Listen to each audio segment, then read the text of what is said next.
Hello, কে কোত্থেকে বলছিলেন? Hello Suman, আমি মা। ফোনটা ঘরে ফেলে গিয়েছিস, এত ভুলও মন হলে চলবে? মা, আসলে শোন, আজকে তো তোদের মাদার্স ডে, ভাবলাম তোর জন্য একটু খিচুড়ি রান্না করি, এত প্রিয় তোর। কিন্তু রান্নাঘরে গিয়ে দেখি একটুও মুগ ডাল নেই। তুই বাসায় আসার সময় 1 কেজি মুগ ডাল আর একটা ফার্মের মুরগি নিয়ে আসিস।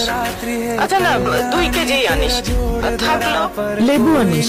আর আমার হাঁটুর ব্যথাটাও এত বেড়েছে, কিন্তু ওষুধটাও। মা, ওষুধটা তোমার সেকেন্ড ইয়ারে আছে, তুমি বোধহয় ভুলে গেছো। আর বাইরে খেয়ে আসিস না, তাড়াতাড়ি বাসায় ফিরিস। আচ্ছা, তুই কাজ কর, রাখি রে। আসবো মা। के बराबर कोई नहीं, माँ के बराबर